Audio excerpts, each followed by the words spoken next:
Welcome to Sex Help for Smart People. I'm Dr. Laura Jurgens. I'm here to help you have better sex, intimacy, and relationships. So let's get at it.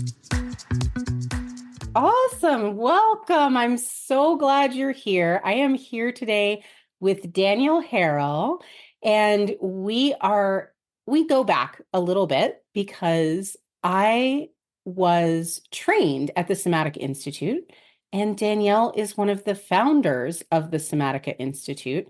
And so I know we'll wind up talking about the Somatica method quite a bit today. We're also going to talk about this idea called the hottest sexual movie and finding yours, how to find yours. What the heck are we even talking about? Why is it important? Why will it completely change your life? So we're going to talk about that and get into it. But first, Danielle, I know there's a million things you could probably say. You've published a bunch of books. I always recommend making love real and coming together to my clients and to everyone I meet. You've just come off this crazy TV thing in the UK. You've probably got a million projects, but if you were to just give everybody a little introduction to you about what's kind of lighting your fire lately, who you are, why you do this, will you just introduce yourself to the audience? Hi, really, really awesome to be here, and I'm really excited to be a guest on your podcast.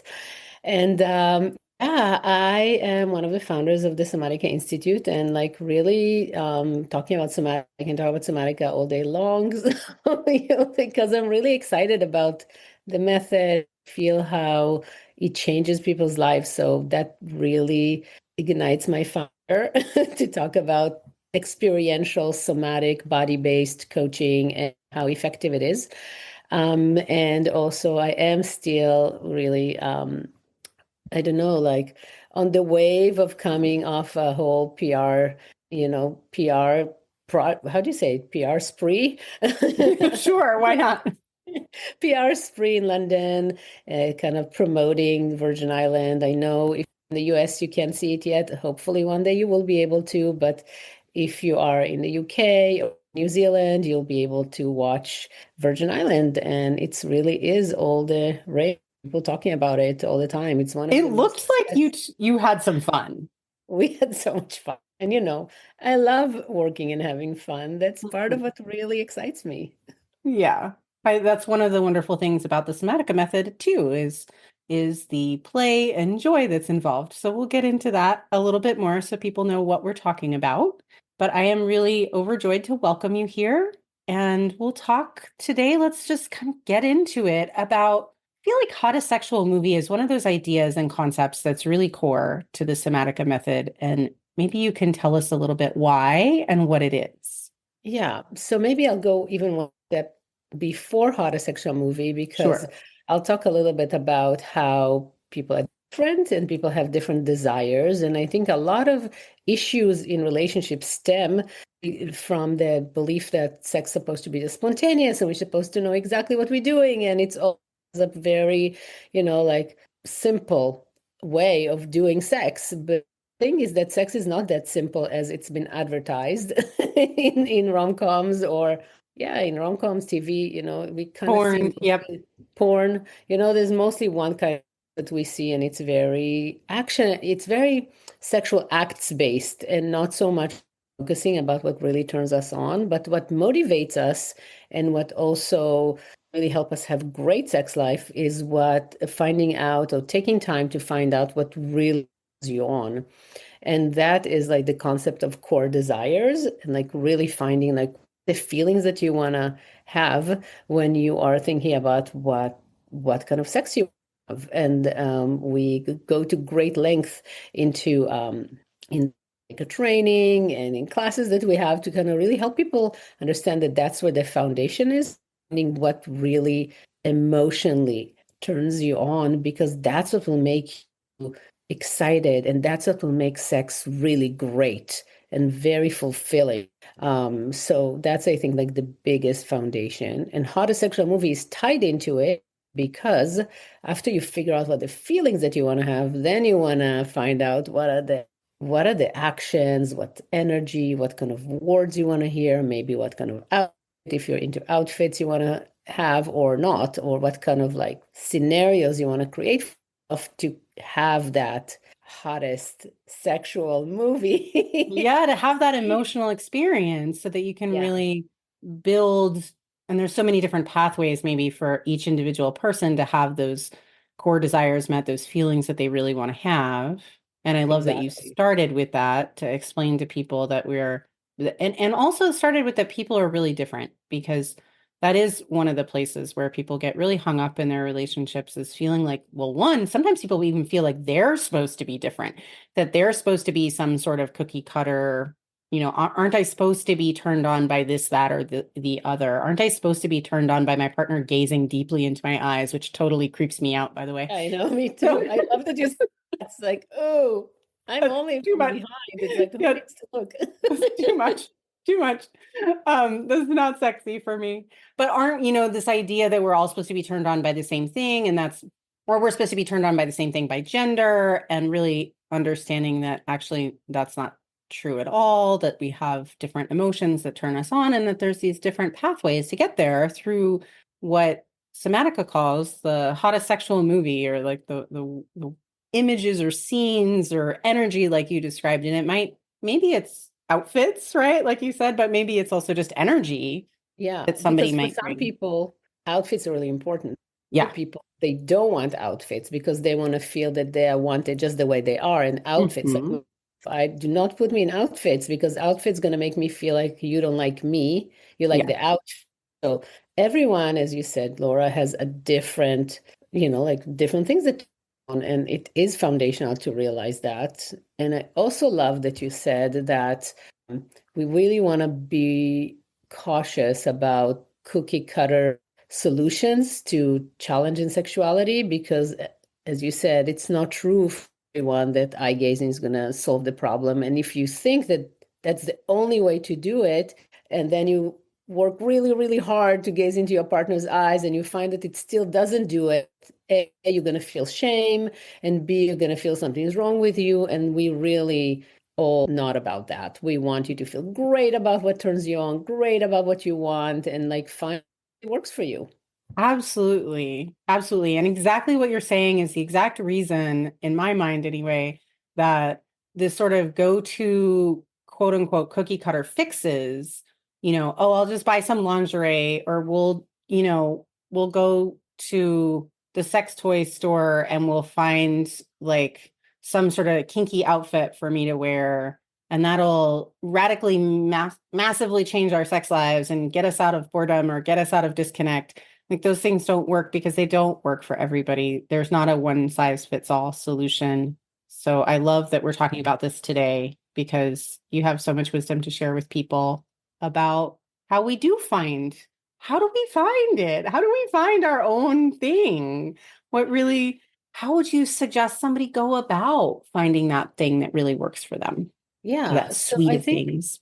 yeah, I think, like, and that's a great question. And I think people do get confused about how do I find my thing, and they only get the things that usually recommend, which is the feather, the oil, the outfit, the sometimes even the sex, which might work for some people, might not for others, but kind of like really starting, I think like the path to start is to start to think about what is it that you already know that turns you on, and I'm gonna give you a little bit of ways to figure it out. Like, where do you even look? Okay, what are you thinking about, right? So if you're thinking about like your hottest fantasy, or if you're thinking about and your best sexual experience. And again, if you didn't have your best sexual experience, you can linger in depth into your hottest fantasy and see what about that fantasy is really, it's not about just the fantasy, because again, in fantasy, some people really focus on the acts of sex and then they don't know how to drive the feelings that they want to feel out of it. And then they keep trying to circulate to the act. So, and there's nothing wrong with that. It's just like I wanted to take it another notch. Go and look at what in that moment that you are most turned on. What is the feeling that you are trying to have? So, for example, if I'm really turned on by this moment, oh, I feel so exposed now, which is also what turns me a little bit. So there's a moment, in some, even in porn, that they just expose the nipples just a little bit, but just the beginning of it. And this level of vulnerability of being exposed like that really turns me on. And that's like where you want to pay attention. Like, what is that moment that really, really turns you on, and start to be curious about why does it turn you on? What are the feelings that you want to feel in that? What are the feelings that you are feeling in that moment that are spiking that interest in that specific sexual act? Yeah, absolutely. And what about if, and we're talking about also if somebody's having a hard time figuring out what, like, sometimes I think people think, okay, by turn on, you mean I'm just like ripping my clothes off and ready to have sex in 2 seconds, that it's supposed to be some sort of fast process, or it's supposed to be from 0 to 100. And what you're describing, right, might be like kind of the beginning. Maybe it's like the beginning spark of turn on, and we want to follow some of those breadcrumbs for ourselves, right? To What do you call it? Breadcrumbs. like the little Like that. breadcrumbs to like the candy house in the forest full of yummy sex. So, Exactly. You see, like, okay, I hope those breadcrumbs are gluten-free so I can follow them too. well, they're like sexy nipple breadcrumbs, right? In this scenario that you're offering here, it's like, ooh, little nipple peak breadcrumb. So it sounds like it, even in the beginning stages of turn on, we want to understand what also starts us on that process, not just what sort of pushes us over the edge of orgasm, but what also really what starts intriguing us, what's like a little turn on, and then we can kind of follow that a little bit more. Very true. Really, really true.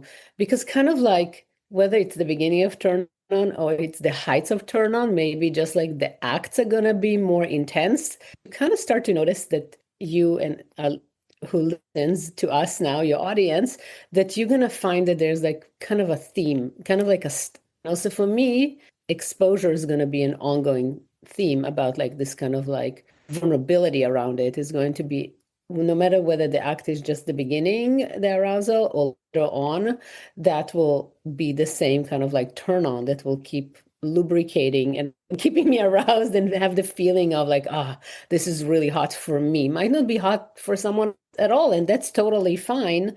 But that's why we have different kinds of scenarios. Yep. But to add to this, I just want to say that sometimes people feel like they don't even know where to start Yeah. because there's nothing traditionally sexual in their turn-ons.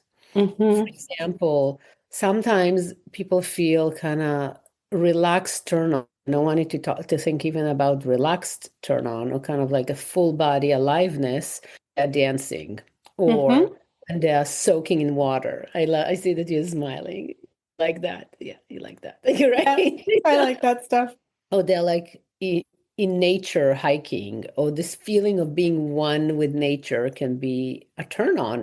And that's wonderful. That is the breadcrumbs to your turn ons because this is a completely legit and wonderful way to feel turned on. It doesn't have to be interpersonal, it can be like intrapersonal, like beyond a person, like with nature or with images. I know I had a client who was really turned by reading alien books because there was something about the like, like she really liked this like out of control, don't know those people, Hmm. those creatures, and feeling like she can be taken advantage by them, but them not being humans was very arousing to her. So like kind of looking at all those aspects and starting to like be a detective and put them together is where you're gonna, like start to find the breadcrumbs and your whole full story around that. Yeah, wonderful. I love that you're mentioning some of these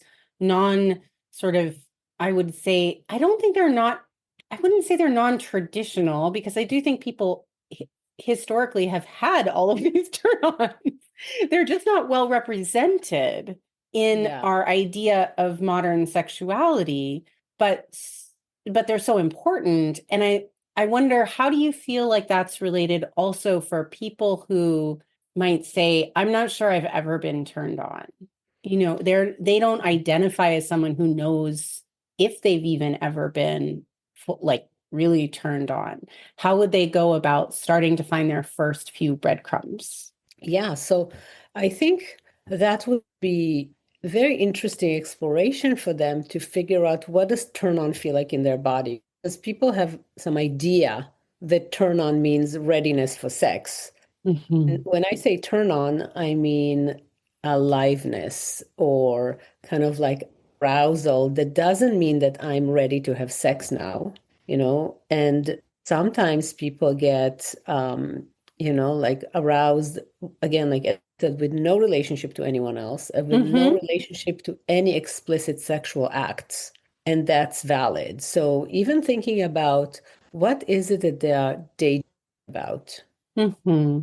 you know, or what are the things they like to spend time doing that gives them joy? That would be Hmm. like an initial breadcrumb to start following and Yeah. seeing, And what wow, feeling do you love about that thing? So if it's that you love gardening, for example, maybe what you love is the sensation of the sun on your skin and the fresh air and the earth under your fingers. And maybe that makes you feel a certain way. And that emotion might make you feel extra alive. And we can follow that breadcrumb to a little yeah, bit more sensual arousal than as we kind of continue. Yeah. exactly. Okay. And also many times when we're doing different activities, we don't think about engaging a pelvic floor and thinking about it as like as a potentially arousing experience for us. We're talking here and we both, done some training around sexuality, right? So we know like, oh, bring it to your pelvic floor and start feeling it, like bringing the embodiment all the way down to your pelvic floor and starting to engage in more like considering your pelvic floor as part of your body and not just this thing that's just there and supposed to be waking up for sex, but more like, wow, this is a place that I can when I decide whether something is interesting for me or something that I want to follow in life, not only in sex. I am so excited. Our retreat is live and open for registration. Do not miss this. If you are a person who identifies as a woman, this is the greatest gift you could ever give to yourself. It is the exact retreat I wish that I had been able to attend to just really jumpstart authentic joy. If you need a recharge, we want to make that happen. It is in Maui, Hawaii, January 15th to 18th, 2026. An early bird discount is open this week only. So go to my website, laurajurgens.com/retreat, and you'll get the link to all of the details and the registration info. I can't wait to go to Hawaii with you. Absolutely. So this is starting to get also into sort of the connection between all these different aspects of teachings and coaching that we do in Somatica, in the Somatica method, right? Where we're now thinking about, in order to even understand and follow your breadcrumbs, we might have to start decompartmentalizing our bodies and not just living sort of in the neck up, which a lot of us do. And that's where I used to be. I used to live up there. And then I was like, wait, what? Connecting with my genitals? Connecting with my pelvic floor? What does that even look like? And so teaching people even just how to do that. But if it is something that you have access to, you can use it. Or when you become familiar with it, we're all walking around with it, but we might not be connected. Then you can use it to also understand what arouses you or Yeah, because then feed you're your much more, arousal. Yeah. exactly, because then you're much more connected to the signs of arousals in your body. Hmm. And some people actually really get much more excited and turn on in connection with other people, and they don't realize that it turns them on because it doesn't feel sexual. So, like knowing someone intimately, or can feel like very arousing, but because because our sexuality is compartmentalized and it's not something that we are, like working actively to feel that everything can lead to our aliveness and arousal, we don't take it into account as potential arousal situation or arousing situation. Hmm. We're missing all the sexy potential.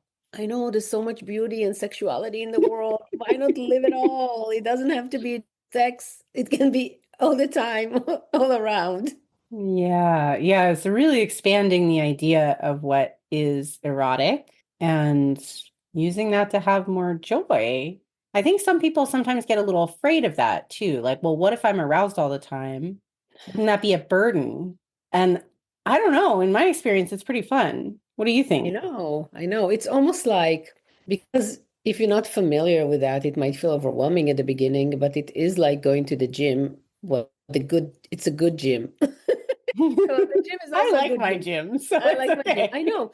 Because what happens if you go consistently to the gym is that you start and you don't get injured, like then you start to look forward to it, because then you see all the benefits that it gives your body, but you also see all the endorphins and all the good hormones that flow your body. And no one, and that's been highly promoted, because this is like, cool, that's a motivation to go to the gym. You're going to have the endorphins.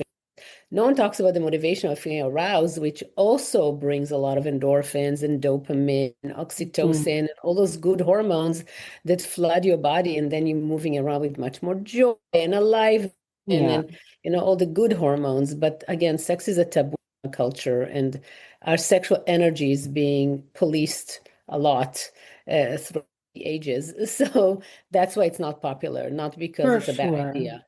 Yeah, and I also think people sometimes feel like there's two different types of lack of safety that I was going to mention. One is that sometimes women in particular feel like it's not safe to be aroused and embodied in our sexuality, right? We get that message really early on. But I think also there's a fear that if I have arousal, I'll have a lot of desire, and then I will want other people to service that desire, and I will feel rejected when they don't want to. Like, I can't just hold desire for me and enjoy it. I can't hold arousal for me and enjoy it because I haven't really tried necessarily. It's actually totally possible and lovely. But when we imagine it, we think, oh, well, if I have desire, I'm going to always want somebody to do something for me sexually, and then I might be disappointed. And there's a fear of disappointment and rejection, maybe. Yeah, so you talked about two really, really important things. One is the fear of violation, that I'm gonna be connected to my sexual energy. I'm gonna maybe like generate more erotic energy, and then I might be violated. But I actually think that the opposite is true, because if you're connected to your arousal, connected to your body, and you're more connected to your yes and your no, and you're you're more effective in being able to recognize when something does not feel good and be more assertive with your boundaries, as well as avoid situations that feel kind of shady. They feel like, oh, you don't have to be fully lit. And it's so, yeah.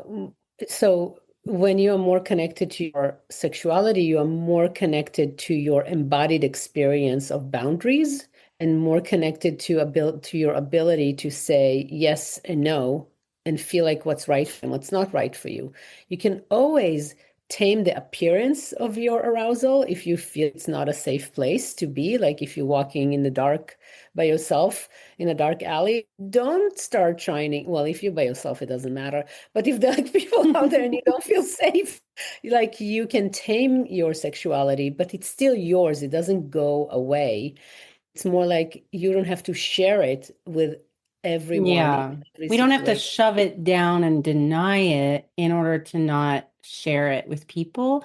And when we are embodied and Mhm. living more fully in the whole body, I think you're right. We have a better sense of intuition and honoring our own intuition in Yeah, those moments. and Yeah. the no and the yeses are much more loud when we are connected to our body and to our arousal, and we start to kind of gauge into what feels good for real, not what we think supposed to satisfy, like someone's idea of sex, what really works Mhm. our desires, and then we're more likely, the next step of the process is actually to vocalize it as well and say, like, no, I don't want that, or like start to assert your boundaries in a Yeah. And we can even say when something's enough for us, oh, I loved making out with you, but I'm done now. Thank you. See you I know. next I week, say maybe.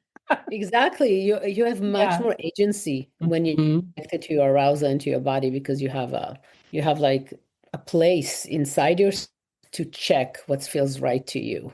Yeah. Yeah, and for the other, yeah, the other concern that people might think about, like, wow, if I'm going to be so aroused all the time, I'm all the time, and that means that I would have to force people to do it for me or to feel rejected, right? But I think for different people, arousal feels different, and also utilize it. It kind of like can be channeled in different places. It doesn't mean that everyone is want to have more sex. It sometimes means that some people are more creative or want to like channel it into like creativity or movement or dance or empathy or connection or anything else. It doesn't all have to be around sex. But even if it is about sex, that's wonderful. Just you might need to find partners who are there with you on the journey, and it is some sorting, as we said, because people are not the same and everyone's different desire. Anyways, you will need to find partners that want to be on your journey, like matching you in your journey of what turns you on and be compatible with you. So it help you be more precise in getting what you want. Yeah, that's great. So if we do that, and if we are connected to our arousal, and we can follow our little breadcrumbs to figure out what kind of emotions we want to have, and then what do we do with this? What is this hottest sexual movie part? How does that come in? Wonderful. It's exactly the time to talk about it. Look at me using my embodied intuition. Did so well. I love it. So it's true. After we figure out what we want to feel, now we want to explore different kinds of movies of how to play it out. What will be the things that will satisfy it? And we're talking about like four major things that we want to look at. One is the energy we want to feel in the connection. The second one is the words that we want to hear. The third is the touch that we want to experience. And then the fourth is if there might be specific scenarios that we want to play out to fulfill the to get to those feelings. And the combination of all of them is, of course, the one that's like brings us to the top of our O's and to the best emotional fulfillment as well. Um, so, and they kind of work in synchronicity. So I don't know if you want us like to like take an example and then like break it down. People will have a more tangible experience of what I'm talking about. Sure. Yeah, let's absolutely use an example. Okay, anything From that me or from you? What would you prefer? I think it'd be fun if we did it together. Yeah, it would be fun if we do it together. Yeah. So anything that like really kind of about your turns you on that you want to explore more? Yeah, so for me, you know this about me already, but I really love feeling free, Mm-hmm. and I really love feeling sort of approved of and celebrated in that by my partner. Fantastic. So there's all kinds of ways to sort of get there for me, but I feel like one thing that's really fun that would be fun to play with is having a lot of words. Like for me, it's the energy of somebody feeling really self-contained. Like I don't have to take care of them. So that gives me some freedom Mm-hmm. right there. Is like Right they're there. confident enough. I don't have to caretake their insecurities. That feels really good. But they're also attuning to me and present. So that feels free, but also like I can trust them enough to feel free. I don't have to be vigilant. And then things that are like words. I love that energy combined with just expressions of things like I love that you're doing whatever, whatever it is that I'm doing, I want it to be sort of celebrated by the other person. So you were talking about, and I get it because I'm like that as well. We are very similar in what turns us on. We already found that out. So there's something about feeling that your partner, and I feel that way too, they, for me, the way that I was able to kind of really crystallize it is that they feel pleasure by pleasuring me. So they don't need constant reassurance. They also attuning and they know what they're doing, but they really, for me, feel acceptance. Tired is that they get a lot of pleasure from what they're doing to me. So then we know that we're in energetic sync, right? Because they're not just doing me, but they're like really loving it. Yeah. Mm-hmm. Is that what you're talking They're about? like expressing. For me, it's a little bit different. It's a little bit more like I want to hear expressed approval for Oh, me being in my turn on. Like I want them to be like, you are turned on, and that's like, I'm gonna keep you there. Like amazing. you are So free to be turned on, you are safe to be turned on, like all that stuff. And like it's great that you're turned on. Like I want all that expressed approval. wonderful. So if I'm your partner, what do you actually want to hear me say? So this is the feelings that you want to feel. And Mm-hmm. now, if I was your partner, Mm-hmm. how would you tell me to help you? And I'm going to try it, and you tell me if it feels right. Yeah, it would be like, I want you to express whatever you want, and I'm gonna love it. Wonderful. And that's exactly, I'm going to try the sentence and see if it lands well. Mm-hmm. Okay. So you Mm-hmm. need to tweak it because that's how Yep. people find out how to do the hottest sexual movie. It's workshopping. We're trying something. One person is saying what turns them on, the other person Mm-hmm. that's we take in turns, right? Other person is going to offer it to them, and then we're going to tweak the energy and the words in this case to match what turns you on. Okay. So I'm going to try it. Great. Okay. Laura, I love to see when you turn on. And I just want you to keep expressing your turn on. There's nothing you need to change about it. It really turns me on to see you and hear you in your turn on. That feels yummy.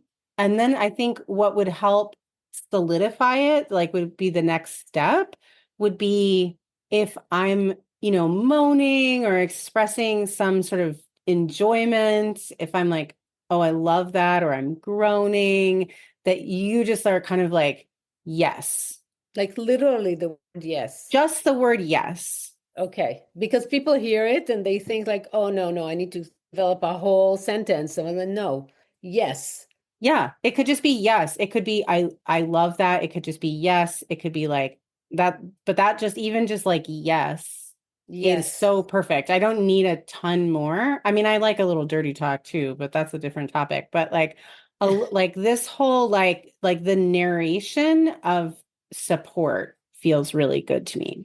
yes. So saying, we're gonna imagine you moaning now, Mm-hmm. making some, Mm. yeah. Danielle, that feels so good. Yes, I love when you're enjoying it. I Yeah. love seeing your enjoyment Yeah. and arousal. Yeah. And so that was the combination of me receiving the words, but the words being really aligned with the energy. And that is what really works for me in particular. Like, I don't need as many other bells and whistles. If I could get words and energy, like, those ones really check my boxes, but the energy has to be aligned. Like, somebody else could say those words and they just don't bring the energy you just brought to it, and it wouldn't work.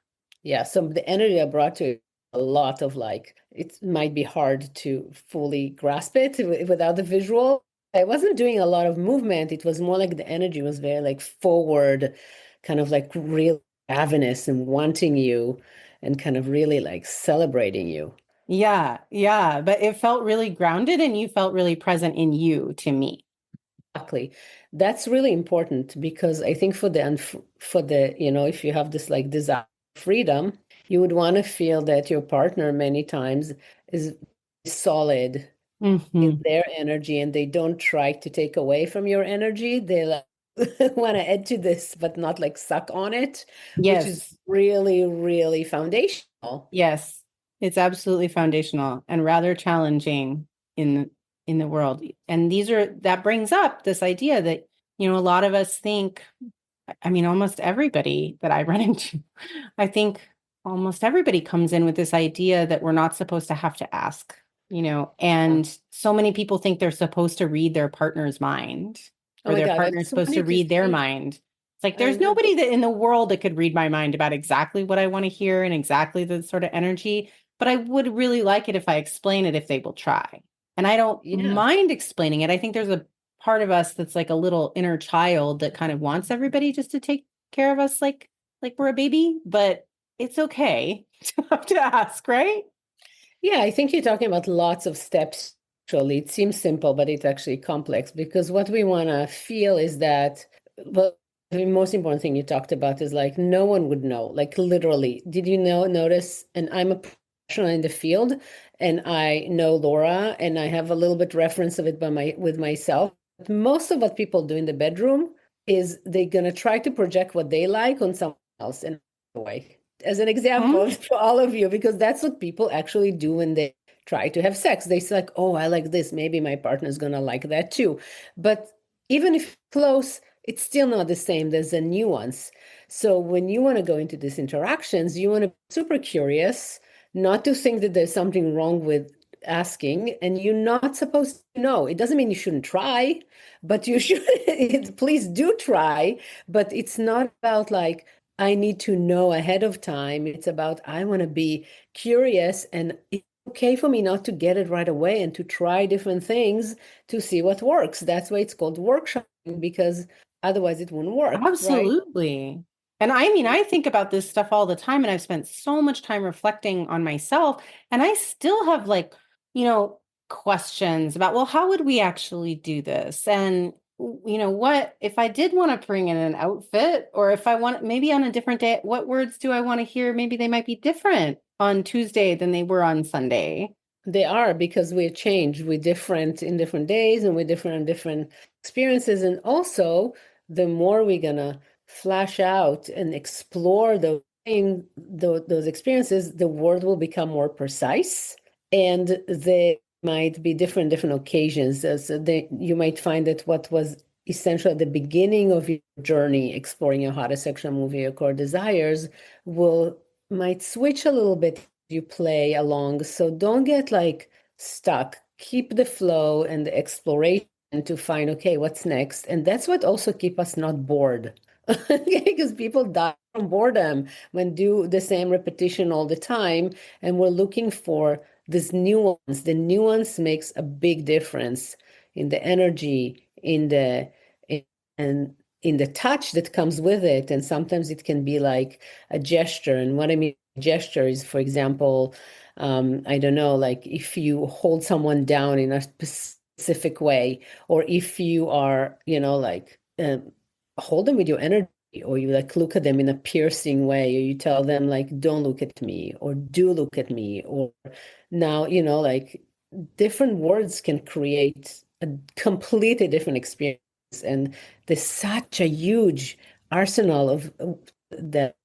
It's unbelievable, the amount of exploration that can happen in this, journey of finding your hottest sexual movie. Absolutely. And I love all those examples of all the sort of nuances because they do bring it home too that we really do need to be communicating about these things because it's sometimes hard for us to even figure it out for ourselves in that moment. And then, of course, our partner is not going to be able to read our minds. And it is okay to ask, and it doesn't diminish the gift, right? Like, I actually think Yeah. I've come to realize that it's even better to get something you asked for. I think so. For me, I think many times for people, it's kind of like sometimes I see people that like been holding down and not saying what they want, and then they're like almost explode because their partner doesn't know how to give it to them. But then eventually, when they say, they almost yell at them and or like correct them in a very intense way, and that shuts Hmm. down the And then they're experience. like, well, I asked and I can't get it. Exactly. No, Yeah, you didn't but ask yeah. it in a way that the person would be able to give it. And even when you ask, there is reiteration. There's like exploring and seeing if and it's also okay, even if you ask for it, after you receive it, to maybe need to correct or change Yes. something in it to be more precise, Hmm. right? And in Somatica, we have this. Yeah, like we have this practice in Somatica about giving feedback in a loving way, because like there's correction throughout a sexual experience, and it's okay to go multiple times, try something and see if it works, and not to be deflated about it or to be frustrated that it's not happening and doesn't work. And this like keeping it sexy while you give feedback really helps the digestion around Yeah, it as well. absolutely. Sexy and a little bit lighthearted, knowing that we don't have to get everything right the first time and it can be play. Yeah, Exactly. Which can be hard for some it can people. be. It takes some practice. Yeah. That's Yeah. why it's best to practice, with even just with the communication with the coach. And then, it's lower stakes than practicing with your partner, where you I feel know. like the emotions, you're so worried about doing it wrong with them. That's one of the Exactly. things that I really appreciate about the Somatica method in general is just the emphasis on practice and experiencing is the best way to build confidence. Very true. And you're a coach, Laura, amazing coach, and you see people how they are actually using those tools. You're a somatica coach. People are using and practicing, and then they can bring to their relationship. It's much more suave. And it goes, as we say, practice with the kitten to face the tiger. Oh, I like that. I've never heard that one before. One of my favorite sentences about somatic. Although I wonder if some people might be like, "Oh gosh, is my partner the tiger?" Some people already feel that their partner is the target. They don't know It's how to give them true. feedback, and they don't want to be offensive, and they don't want to, reduce their confidence. And people are so sensitive around feedback. And I'm always looking at feedback as like your best friend because that's how you are more likely to get what you want. From our conversation, you can see that it's not that simple and straightforward. It can be quite complex, Mhm. but also very doable and fulfilling. Yeah. And you have a course on how to find your hottest sexual movie, right? Yeah, we have a course at learn.somatica.com, both for finding your core desires, like finding what turns you on, find your hottest turn on, and also on hottest sexual movie with different kinds of examples of how to, different kinds of examples of different kinds of movies to at least to have a beginning of a menu, because sometimes you might not even know where to start or what kind of movies you can play. So these are just some examples of movies that include like the whole breakdown of words and energy and touch and gestures that might be very fitting to those movies. So you can find it all on .somatica.com, and I'm sure we're going to link to it as well. Yes, I'll put a link in the show notes for sure. Yeah. Is there anything else that you feel like is really important to say about this topic that you didn't get a chance to say? Um, I just feel we talked a lot about breaking down, which is super important. And then really we also mentioned how important it is to give it time, to not be devastated when things don't go right away the way you want them to, which, I am when it comes to that. And I do get devastated sometimes when I don't get my best experience right away. But one of the things I learned is the patience around it, and also knowing that even with the same partner, you already trained and did stuff multiple times, you still would want to give feedback along the way because people have different moods, different ability to attune at different times, different in different times. So really taking it as a journey and looking at those experiences as learning opportunities, pleasure learning opportunity, pleasure opportunities.